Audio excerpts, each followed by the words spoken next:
우리 주님의 사랑과 평화가 여러분과 함께 하시길 기원합니다. 오늘은 6.25 기념주일이면서 동시에 민족 화해 주일 이렇게 교회를 잡았습니다. 1950년 6월 25일 우리 민족에 큰 엄청난 전쟁이 왔는데, 이 전쟁의 원인은 냉전 체제의 이데올로기 갈등에서 발생한 겁니다. 여기서 이데올로기라고 하면 이념을 뜻하는데, 공산주의적 이념과 자본주의, 자칭 자유민주주의의 이념 간의 갈등이었습니다. 물론 이권이 먼저였겠죠.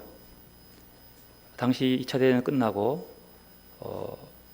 일본의 압제에서 해방된 우리 민족이 이 나라의 정권을 잡기 위한 두 체제 간의 갈등이었어요. 체제가 아니라 이념 간의 갈등이죠. 이 나라를 자유민주주의적인 체제 하에서 하자. 또 하나는 아니다, 모두가 다 평등하게 골고루 살 수 있는 사회주의적 이념, 즉 공산주의적 이념을 갖자. 그렇다고 이 나라가 공산주의가 된다는 그런 뜻이 아니었습니다. 두의 민족자들이 갈등이 심해져서 드디어 전쟁을 일으킨 거죠.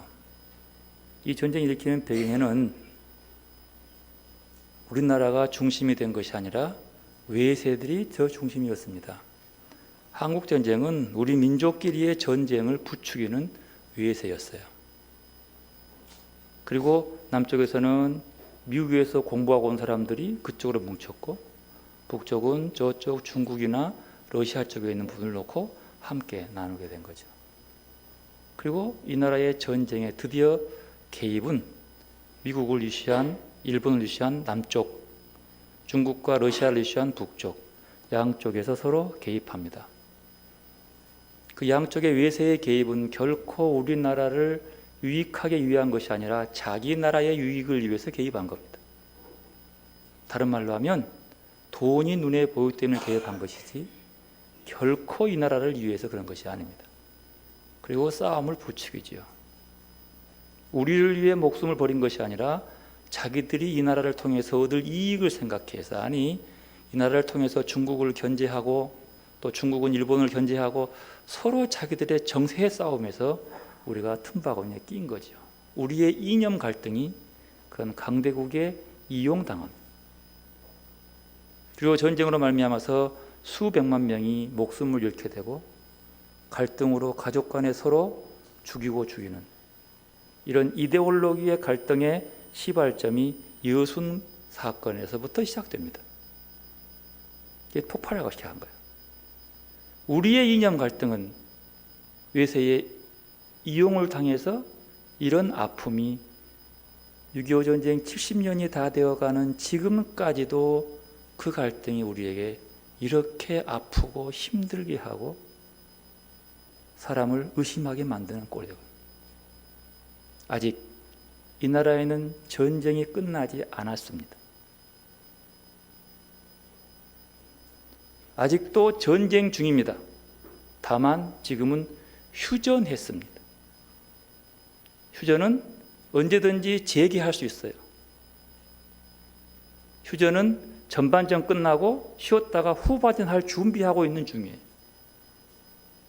그런데 문제는 북쪽에는 북한의 정권들이 그 휴식 상태에서 전쟁을 재개할 수 있지만 남한은 할 수 없어요. 왜냐하면 미국이 주권을 갖고 있기 때문입니다. 언제든지 미국에 수틀리고 미국이 북한을 전쟁해서 자기 경제적 이익이 생긴다면 언제든지 치고 들어갈 수 있어요. 우리나라에는 아무것도 없어요. 그래서 이번에 북미 회담에서도 중심 주제가 뭐예요? 종전협정하자. 휴전을 아예 전쟁 끝내는 협정을 하자. 이렇게 나오는 거예요. 전쟁 끝내. 아직 우리 전쟁 중이에요. 쉬고 있는 거예요. 이렇게 유로만 상태예요. 이 갈등의 출발점이 우리들끼리의 이념적 갈등이에요. 아직 우리는 그런 전쟁의 트라우마가 우리의 마음을 이렇게 상처를 주고 있습니다. 교회까지도 이 냉전 이데올로기에 붙잡혀서 남북의 갈등을 조장하는 것처럼 내세우는 경우도 많습니다. 자칫 우리의 민족의 평화는 요원한 것처럼 보였습니다. 그런데 올해 이 나라에 새로운 지도자 한 명이 선출되더니만 누구도 예상 못하고 계산 못한, 상상 못할 남북의 화해 무드가 이어지더니, 아니 이 나라의 전쟁의 주권을 갖고 있는 미국과 북한이 서로 화해 분위기로 끌어갑니다. 정치적 희망의 모두가 우리를 부푼 설레게 만드는 말 못한 마음. 어쩌면 이 나라에 지금까지도 하나님은 이런 갈등 상태에서 싸우라고 원하지 않았을 거예요. 어떻게 하면 샬롬의 평화를 이 땅에 심어줄고, 하나님의 뜻은 이 대한민국에 샬롬의 평화를 주고 싶은 것인데 그걸 리드할 사람이 없었던 거예요. 하나님은 아무리 좋은 뜻도 사람을 통해서 일하십니다. 사람이 준비될 때까지 기다립니다. 그 사람이 나올 때만 가능한 거예요. 그가 누구더라도. 김일성도 김정일이도 아니고 그 아들, 손자를 통해서 이용할 수 없고, 이 나라는 그래도 새로운 대통령을 뽑히고 난 다음에 새로운 희망을 품게 된 거죠. 하나님이 하지 않으면 안 되는. 이럴 때 교회는 어떻게 해야 합니까? 교회는 지금까지 뭘 했습니까? 지금까지 예장통합교단은 분단된 우리 민족의 화해를 위해서 어떤 노력을 해왔습니까? 장신대 역사 교수가 기록한 우리 교단 남북 화해를 위한 노력을 이렇게 정리해 놓았습니다. 제가 그분이 정리한 대로 읽어드리겠습니다. 2004년 가을 예장통합총회는 북한 선교의 입장과 통일 선교 정책을 채택했다. 총회는 우리가 평화의 사도로 부르심을 입었고, 또 반세기 동안의 남북 분단을 해소하여 평화 통일을 이루는 선교적 사명을 자각한다고 선언했다. 이어서 총회는 교회가 분단 극복을 위한 평화의 사도로 부르심을 입었지만 그 사명을 감당하지 못한 죄책을 고백하고 앞으로 평화 운동을 실천하고자 다짐했다. 총회는 남북한의 정상, 북한의 김정일과 남한의 김대중이 합의하에 발표한 6.15 공동선언이 이 교단의 북한 선교와 한반도 평화 통일을 위한 선교 정책에 부합한다고 호응했다. 이 공동선언은 남북한이 자주적으로 통일 문제를 해결하고 남한의 연합체와 북한의 낮은 단계 연방제의 공통성을 인식하고 이 방향의 통일을 찬성한다고 했다. 8.15 광복절을 계기로 이산가족 상호방문 교환, 경제교류 협력을 비롯하여 사회 문화의 다방면적 교류, 협의사항 실천을 위한 남북한 정부의 대화를 그 내용으로 담았다. 또한 예장통합교단 총회는 북한 조선 그리스도교 연맹의 대표성을 인정하고 그들의 동역자임을 인정하고 돕겠다고 밝혔다. 그러면서 북한에서 실제로 교회를 재건할 수 있을 때가 되면 총회는 조선 그리스도교 연맹과 협력하여 그곳에다 단일교단 교회를 세울 것이고, 이를 위하여 남한의 여러 개신교 교단과 함께 의논하며 추진할 것이라고 밝혔다. 또한 총회는 남북 이산 가족의 만남, 탈북자 지원 등을 지속적으로 진행하겠다고 밝혔다. 2005년 부활절에 예장통합총회는 8.15 해방 60년을 맞이하여 남북한 교회 지도자들이 금강산이 개방된 지 7년 만에 이루어진 역사적인 예배를 드렸다. 당시 금강산에 찾아온 그리스도인 270여 명은 예배를 드리며 하나님께 영광을 돌렸다. 그래서 우리 교단에서 끊임없이 북한에 왕래하면서 그들을 인도적 차원의 도움을 줬어요. 그리고 이런 선례 나온 총회의 전폭적인 화해 모두의 입장 앞에 예장통합교단의 장로가 대통령이 된 희로 끊겼습니다. 그리고 지금까지 10년 동안 냉랭한 남북관계가 이어졌어요. 그러다 이제 올해 다시 한 번 더 새로운 화해와 평화의 모두. 샬롬은 하나님의 뜻이야.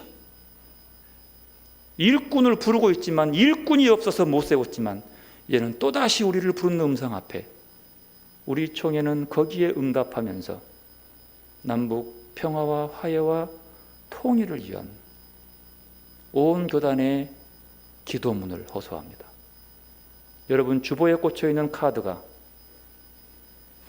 한반도 평화와 민족 통일을 위한 우리의 기도와 기도 제목들을 우리 통합제교단 모든 교회와 노회를 통해서 우리 노회가 만든 것을 나누었습니다.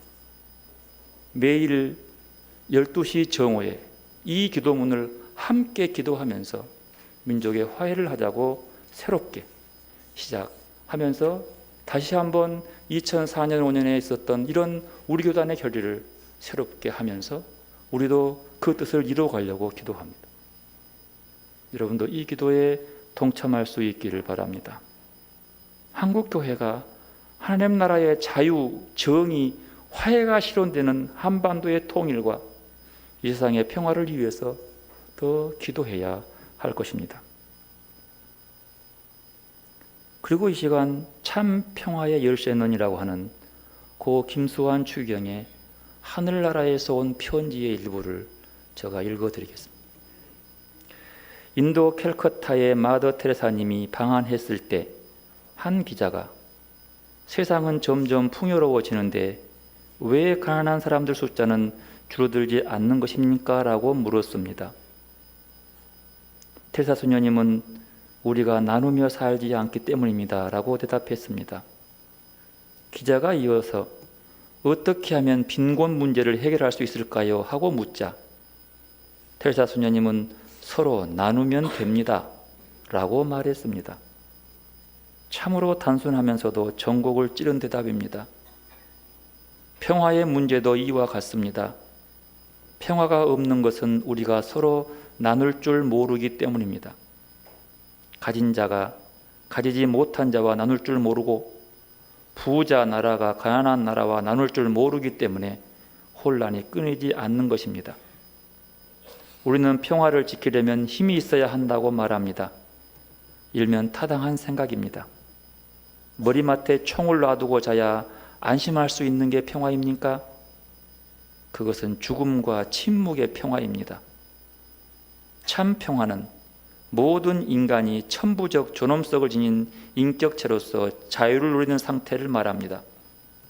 육체뿐만 아니라 정신적으로도 인간답게 숨 쉬고 있는 상태입니다. 한자 평화를 잘 살펴보십시오. 여기서 화는 쌀 미자와 입구자가 결합된 말입니다. 즉 밥이 모든 입에 골고루 들어가는 것을 뜻합니다.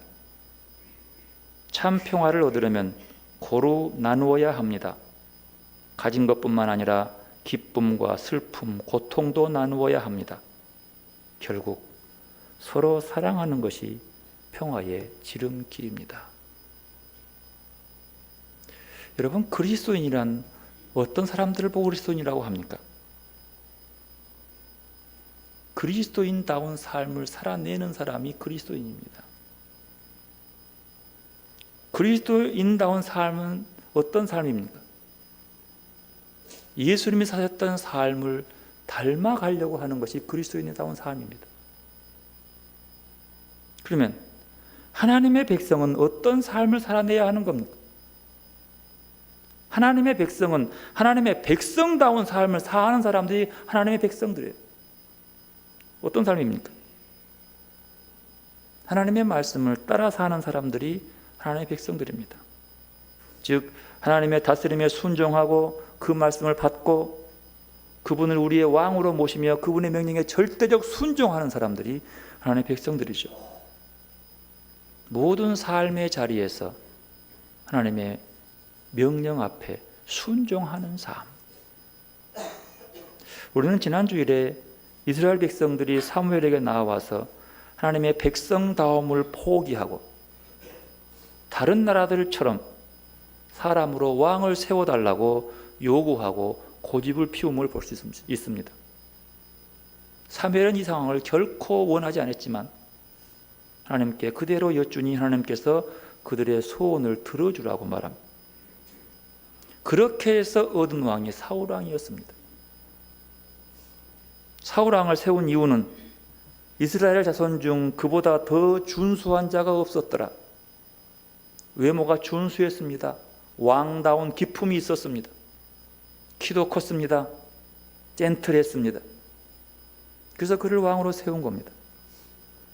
그렇게 세운 사울왕이 이스라엘 백성이 하나님의 백성들인데 하나님의 말씀을 따라 순종하지 않냐고 늘 말씀을 전하는 사무엘과 갈등을 일으킵니다. 충돌함. 이 충돌은 하나님의 말씀에 순종하지 않는다는 거예요. 자기가 좋아하는 대로, 자기 당의 이익대로 자기를 내세우면서 그 백성을 다스리게 되었습니다. 결국 이런 갈등과 불순종으로 말미암아서 사무엘과 다시는 보지 않는 작별을 합니다. 만나지 않아요. 즉 말하면 하나님의 음성을 제외해버리고 지 마음대로 하나님 백성을 다스리겠다고 끝나버립니다. 급기야 하나님이 사울을 왕으로 세우는 것을 후회하십니다. 사무엘이 후회한 것이 아니라 누가 후회한다고요? 하나님이 후회했다는 거예요. 백성들이 후회한 것이 아니라 누가 후회했다고요? 하나님이 후회했다는 거예요. 그러면서 하나님이 선택하고 하나님의 부르심 받는 사람들의 삶이 하나님을 후회하게 하는 삶을 살아서는 안 된다라는 교훈을 얻었습니다. 드디어 하나님의 영이 사울을 떠나버립니다. 사울은 온전한 정신이 정상적인 사람이 아니라 정신 이상자의 모습을 보이면서 그의 인생은 불행한 길로 달려갑니다. 하나님의 영이 없다. 하나님의 뜻이 없다. 하나님의 기운이 없다는 뜻이에요. 그럼 뭐예요? 자기 기운으로 살아간다는 뜻입니다. 드디어 하나님의 마음속에는 베들레헴에 있는 이새의 집안의 아들 중에 한 사람을 하나님이 세우신 왕으로 선정했다고 사무엘에게 말합니다. 사무엘은 베들레헴으로 가서 이새에게 자초지정을 얘기하고 아들을 보여달라고 합니다. 드디어 큰아들 엘리압이 나옵니다. 그 아들을 보자마자 사무엘 마음속에 아하, 하나님이 저 아들을 보고 왕으로 삼으려고 하는 것이구나라고 마음속으로 그를 왕으로 생각했습니다. 뭘 보고요? 외모를 보고. 그 풍채가 너무 좋아서 그때 하나님께서 말씀합니다. 세면했습니다. 그의 용모와 키를 보지 말라. 내가 그를 버렸노라. 그렇게 말씀하시면서 나는 외모로 안 보고 중심을 보느니라.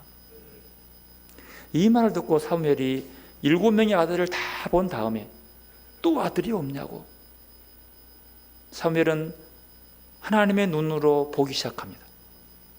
저 멀리 양을 치던 다윗이 옵니다. 어린 다윗을 보자마자 그 사람의 그 아이의 중심을 보고 그에게 기름을 부어서 왕으로 세웁니다. 그거는 비공식적이에요. 하나님과의 사적인 개인적인 문제지 전체를 얘기한 게 아니에요. 중요한 것은 그 별 볼 일 없는 소년 다윗의 중심에 무엇이 있기에 하나님은 그를 왕으로 택했냐는 거예요. 보통 큰아들이 왕이 되잖아요. 잘생겼어요. 지혜로워요. 그가 1번이지. 아버지도 인정하지 않는 저 막내를 그 중심에 무엇이 있기에 봤냐는 거죠. 오늘 사무엘상 본문의 말씀은 다윗이 골리앗과 싸운 이야기인데 이 이야기 속에서 아하, 하나님이 이 마음을 봤구나. 이 중심을 봤구나. 다윗 선택된 이후에 그 마음의 중심이 어떤 모습인가를 보여주는 본문이 사무엘상 17장입니다. 21장은 전체의 얘기 다 봐야 돼요. 이 얘기는 우리가 잘 아는 것처럼 엘라 골짜기에서 이스라엘과 블레셋 군대가 싸우는데 누가 나오냐면 그 유명한 골리앗이 등장하는 이곳이에요. 엘라 골짜기 한번 사진 한번 보십시오. 그 사진을 보면 골짜기 그림을 조금 달리 볼 겁니다. 사진 한번 보십시오. 이스라엘 군대가 엘라 골짜기에서 양쪽으로 블레셋 군대하고 진을 칩니다. 엘라 골짜기는 쭉 이어지지요. 저 앞에 있는 보이는 산 이스라엘 진영과 건너편에 블레셋 진영. 이건 지금 드론으로 찍은 사진입니다. 지금 현 시절이에요. 골짜기란 것이 이런 지금 농토지의 골짜기라고 그래요. 요 지역이에요. 이 크게 깊은 골짜기는 아니지만 넓지요. 양쪽에 군대가 진을 치고 2번 보십시오. 각 이렇게 보여요. 양쪽에 진을 치고 군대들이 쫙 모여 있습니다. 가운데는 비어 있어요. 경기장에 여기서 이제 쉬운 말로 하면 골리앗이 이리 내려와요. 저 뒤에는 다 양쪽 산에는 양쪽 다 군대가 더 있고 요 가운데 골짜기로 내려와 가지고 큰 소리를 칩니다. 오늘 17장 3절에 보면 블레셋 사람들은 이쪽 산에 섰고 이스라엘은 저 산에 섰고 그 사이에 골짜기죠. 사람이 골짜기로 나와가지고 싸움 도두는 자가 나옵니다. 싸움에 흥을 돋구는 사람이 나와요. 그게 누구였어요? 골리앗이었어요. 골리앗이 나오는데 그냥 나오는 게 아니라 앞에 두 사람이 방패를 들고 뒤에 탁 맞고 따라 나오는데 이 사람의 키가 보통 큰 게 아니에요. 오늘 본문에 보니까 골리앗의 키가 얼마예요? 6규빗. 6규빗이면요 한 뼘이면 대략 2m 99. 그런 키 봤어요 사람? 이건 히브리 성경인데 헬라말 성경에는요 4규빗 반이에요. 그러니까 4규빗이면 2m 7 정도 가능하겠죠. 헬라 성경에는 2m 7. 어쨌든 2m가 넘으니까 커요. 굉장히 거인족이죠. 큰데요. 그런데 오늘 보니까 그 사람이 입은 갑옷이 있는데 머리는 노스로 된 것을 쓰고 철기로 쓰고 갑옷을 벗는데 갑옷의 무게가 5,000세켈. 5,000세켈이면 57kg. 대단하죠. 그걸로 딱 둘러입었어요. 그리고 종아리에는 뭐예요? 놋 각반을 세워가지고 이렇게 각반 만들어서 이렇게 딱 채웠어요. 그리고 그가 들고 있는 창날은 철 600세켈. 철 600세켈이면 대략 6.8kg이에요. 그러니까 철로 된 큰 창을 들었는데 6.8kg 이건 뭐 어지간한 들도 흔들지 못하네요. 이걸 두고 나옵니다. 그 외세의 힘, 그 웅장함. 옛날 전쟁할 때는요, 여러분 영화 보면 나와요. 전쟁은 바로 막 붙은 게 아니라요. 양쪽에 서가지고 막 소리를 질러요. 그래가지고 얘기하죠. 야, 우리 싸우면 많이 죽으니까 이 중에 대표를 뽑아가지고 싸우자.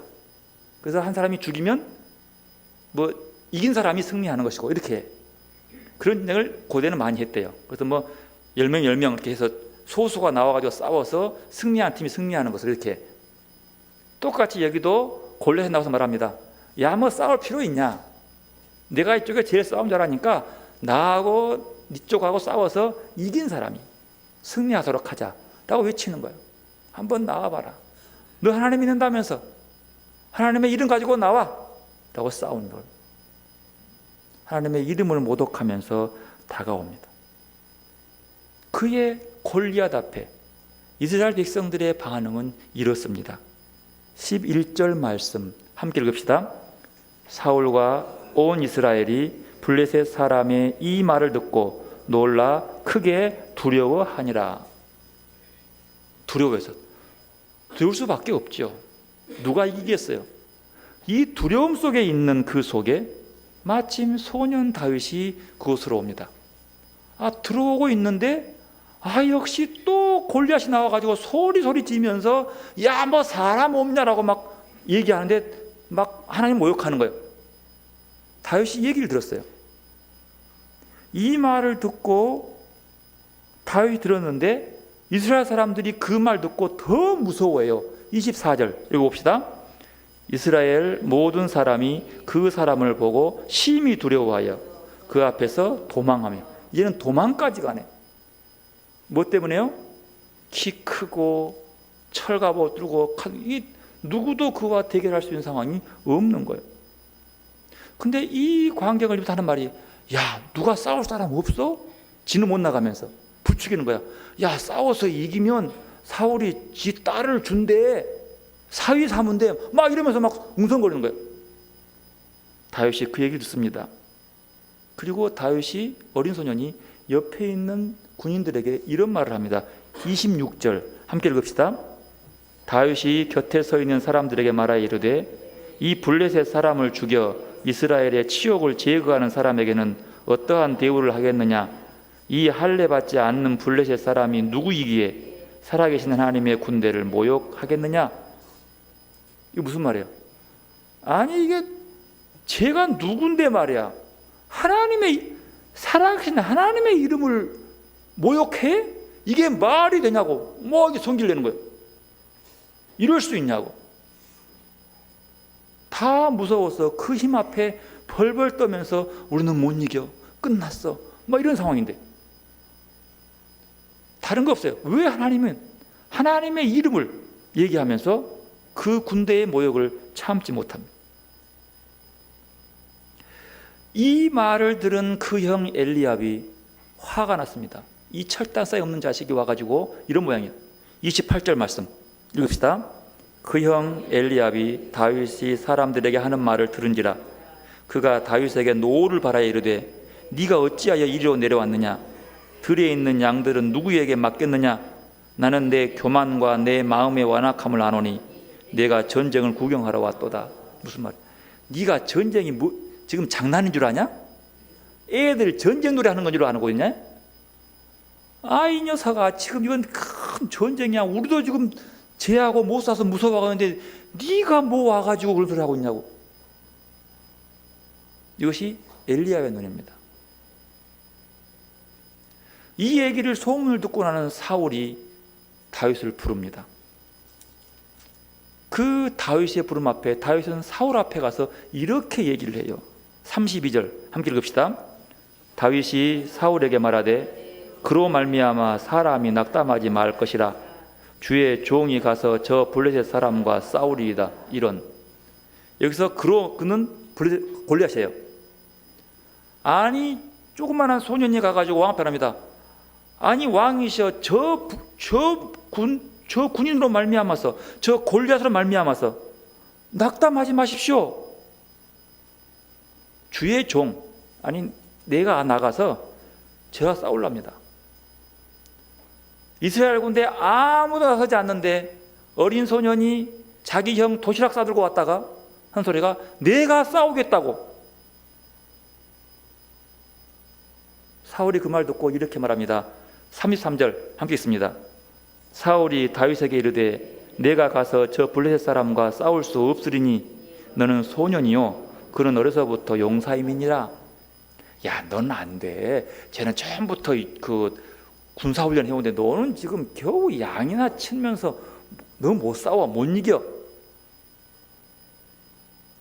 다윗이 그걸 보고 이렇게 말합니다. 주의 종의 아버지의 양을 지킬 때에 사자나 곰이 와서 양떼에게 새끼를 물어가면 내가 따라가서 그것을 치고 그 입에 새끼를 건져내었고 그것이 일어나 나를 해하고자 하면 내가 그 수염을 잡고 그것을 쳐 죽였나이다. 여러분 이게 말이 돼요? 겨우 양을 지키다가 뭐 이리 몇 마리 잡아가지고 한다고 나는 이런 사람이라고 얘기하면서 뭔 상관이냐고 그러면서 이렇게 얘기를 해요. 36절 함께 읽읍시다. 주의 종이 사자와 곰도 쳤은즉 살아계신 하나님의 군대를 모욕한 이 할례받지 않는 블레셋 사람이리까 그가 그 짐승의 하나와 같이 되리이다. 이렇게 얘기해요. 그럼 뭐가 문제예요? 똑같은 상황을 바라봅니다. 그런데 어째 사울기와 온 이스라엘 군대는 우리 못 이긴다고 진다고 누가 나가도 골리앗 못 이긴다고 얘기합니다. 하나님의 군대는 스스로 위압됐어요. 뭘 보고요? 골리앗의 장대한 힘을 보고요. 그런데 아무것도 칼도 같지 아니하는 소년은 내가 저 싸우겠다고. 뭘로 나가는 겁니까? 살아계신 하나님을 욕되게 하는 쪽은 내가 가만둘 수 없다고. 보는 눈이 다릅니다. 똑같은 상황을 어떻게 보느냐고 합니다. 지금 다윗의 마음속에는 뭐가 있습니까? 뭘 바라보는 거예요? 하나님의 마음이요. 지금까지 다윗이 배워온 하나님은요, 애굽의 바로를 물리치시고 그 백성을 끌어낸 하나님이었고요, 홍해를 갈라서 그를 건너게 한 하나님이었고요, 광야에서 숱한 아픔들을 다 승리하게 했고요, 여리고 성을 칼 한 번 들이대지 않고 무너뜨린 하나님이었고요, 드보라는 여인을 통해서 그 민족을 구원했던 하나님이었어요. 그런데 아니 저 죽은 신을 섬기는 저런 사람 하나를 놓고 그러냐는 거예요. 이것이 다윗의 마음이에요. 그의 마음은 하나님을 향하는 믿음으로, 하나님을 향하는 능력으로만 차 있습니다. 즉 말하면 전쟁은 하나님께 있음을 아는 아이였어요. 사울은 몰랐을까요? 엘리압은 몰랐을까요? 이 차이입니다. 엘리압은 이 상황 속에서 자기의 계산으로, 자기의 머리로, 자기의 전략으로, 자기의 지혜로 불가능한 것처럼 보이지만, 다윗의 중심은 자기가 아니라 하나님이 할 수 있음을 믿는 믿음이 있었습니다. 하나님은 그 중심을 본 거예요. 이 일촉즉발의 한 주먹도 안 되는 이 순간 속에 하나님의 힘으로 감당할 수 있다고 하는 다윗의 믿음, 그 중심, 이것이 중심을 보는 눈이에요. 엘리압은 건장한 사람입니다. 장수입니다. 장군감이야. 그러나 그는 현실 파악이 있어서 하나님을 빼고 현실을 바라봅니다. 그러니 질 수밖에 없죠. 계산 끝 못 이겨. 사울은 그렇다 치더라도 그래서 그 아들 중에 다윗이 뽑힌 거예요. 또 하나 보십시다. 블레셋 사람 골리앗은 이렇게 봅니다. 42절 읽어봅시다. 그 블레셋 사람이 둘러보다가 다윗을 보고 업신여기니 이는 그가 젊고 붉고 용모가 아름다움이라. 그리고 말합니다. 그 골리앗이 다윗에게 말하기를 네가 나를 개로 여기고 막대기를 가지고 내게 왔느냐? 이렇게 말해요. 쉬운 말로 하면 6.8kg짜리 철로 된 창을 들고 있는 사람한테 막대기 하나 들고 온 거예요. 이건 뭐예요? 이 막대기는 무슨 막대기예요? 양을 치다가 이 동물 쫓는 거예요. 이게 말이 되냐는 거예요. 얼마나 웃기겠어요.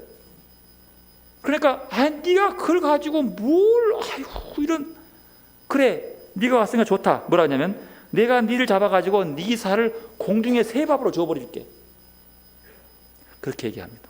새밥으로 줘버릴게. 골리앗이 뭘 못 본 거예요? 하나님의 능력을 못 본 거예요. 당연한 거예요. 아니 막대기 들고 어떻게 철로 들은 6.8kg짜리 칼 죽은 사람하고 싸우겠어요? 안 되잖아요. 하지만 보이지 않는 하나님의 능력을 그는 못 본 거예요. 골리앗에 바라보는 시선, 눈과 사울 왕을 시한 이스라엘 군대의 눈과 차이가 뭡니까? 똑같습니다. 하나님이 없으면, 하나님의 백성이라 하더라도 하나님의 시선으로 바라보지 아니하면 골리앗과 같아요. 세상 물정 모르는 사람처럼 보이지만 하나님의 능력을 빼버리면 아무리 힘이 있어도 소용없는 거예요.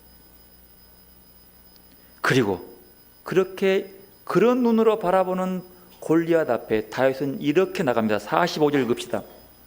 다윗이 블레셋 사람에게 이르되 너는 칼과 창과 단창으로 내게 나아오거니와 나는 만군의 여호와의 이름 곧 내가 모욕하는 이스라엘 군대의 하나님의 이름으로 내게 나아가노라.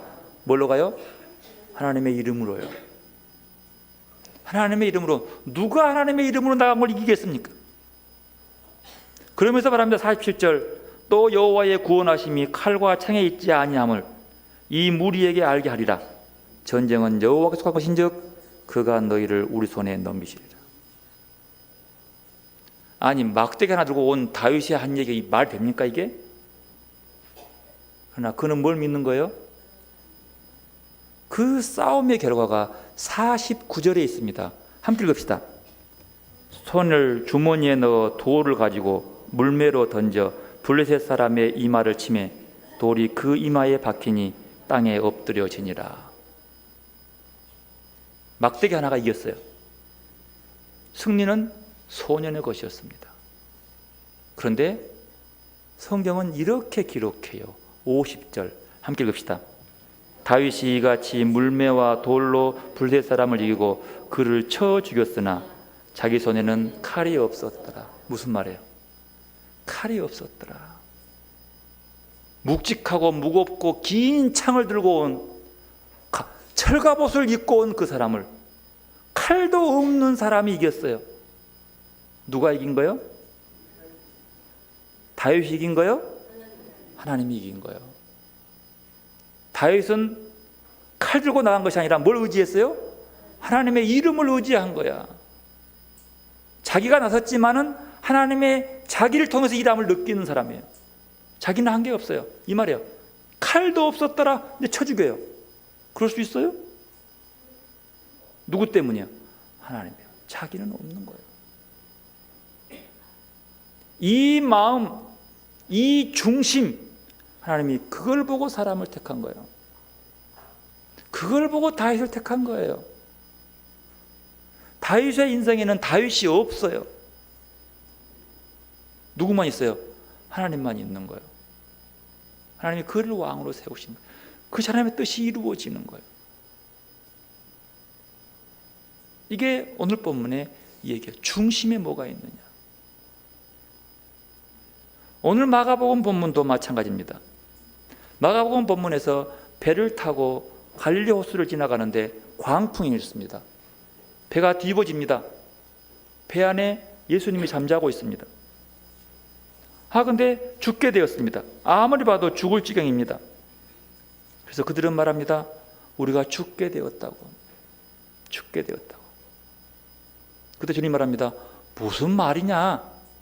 그러면서 말하기를 잠잠하라, 고요하라 하면서 풍랑을 잔잔케 해버립니다. 그러면서 이렇게 얘기를 합니다. 마가복음 4장 40절 말씀 함께 읽읍시다. 이에 제자들에게 이르시되 어찌하여 이렇게 무서워하느냐? 너희가 어찌 믿음이 없느냐 하시니. 제자들은 뭘 본 거예요? 뭘 본 거예요? 광풍을 본 거예요. 두려워한 이유가 풍랑을 바라보는 거예요. 그 현실이었어요. 그 풍랑만한 뱃속에 예수님이 있어요, 안 있어요? 거기 잠자고 있어요. 거기 계셔요. 그러나 그들은 잠자고 계신 예수를 바라보는 것이 아니라 누구를 바라본 거예요? 광풍을 본 거예요. 두려운 거예요. 인생의 거친 광풍처럼 바라보는 거예요. 그러면서 말하기를 뭐라 말합니까? 믿음이 어찌 없느냐 말하는 거죠. 자, 물어보십시다. 엘라 골짜기에서 블레셋과 전쟁할 때에 하나님이 거기 계셨어요? 안 계셨어요? 근데 왜 하나님의 백성들은 아무 소리 못하고 골리앗 소리만 울려 퍼지는 거예요? 골짜기에. 하나님 계셨어요? 안 계셨어요? 아니, 하나님이 계셨는데 하나님의 사람의 소리는 없고 골리앗만 막을 쓰는 거야. 뭐가 문제입니까? 하나님이 안 계신 겁니까? 계셨어요. 뭐가 문제예요? 믿음이 문제예요. 하나님이 거기서 역사하시는 을 믿는 자가 없었어요. 누구 한 사람 있었어요? 다윗 한 사람. 풍풍이 있는 갈릴리 호수가에서 배가 뒤집어지는 현장 속에서 예수님이 함께 있어요, 없어요? 그 배에 같이 잠자고 있어요. 근데 그들은 왜 불안해요? 예수님 편안한데. 뭐가 없는 거예요? 믿음이 없는 거예요. 하나님을 향한 믿음, 하나님 바라보는 마음이 없는 거예요. 거기 계시는데도. 하나님이 엘라 골짜기에 계셨기 때문에 골리앗을 쳐 죽인 거예요. 그리고 하나님의 살아계심을 증명한 거였어요. 그러나 그것을 믿는 자가 없으니까 역사가 발휘하지 않아요. 딱 한 사람, 다윗. 외모는 소년에 지나지 아니하지만 그 중심에 하나님이 계신 겁니다. 그래서 승리한 거예요. 풍랑이나 광풍이 있는 우리 인생 가운데서 우리 가진 믿음이 무엇입니까? 늘 우리 마음이 하나님을 향하고 있습니까? 하나님만 바라보고 있습니까? 그것으로 우리의 닥쳐오는 인생의 광풍들을 이겨내고 있습니까? 엘라 골짜기의 거친 현실이 소년 다윗에게는 하나님의 이름을 영광되게 하는 순간이었고, 갈릴리 호수의 거친 풍랑이 제자들에게는 예수의 능력을 경험하는 순간이었습니다. 하나님이 없어서가 아니에요. 하나님이 침묵하고 있기 때문이 아니에요. 하나님에 대한 믿음이 없기 때문이에요. 여러분, 우리의 인생 속에서 거친 현실들 속에서 하나님을 향한 믿음이 향기롭기를 소원합니다. 그 향기로워진 그 믿음으로 갑옷을 보고 창을 보고 방패를 보는 것이 대세인 이 세상 속에서도 만군의 여호와의 이름으로 당당히 맞서며 행복하게 나서는 여러분들이 되시기를 바랍니다. 하나님이 우리의 인생의 가장 밑바닥에도 거기 계십니다. 문제는 우리의 믿음이요.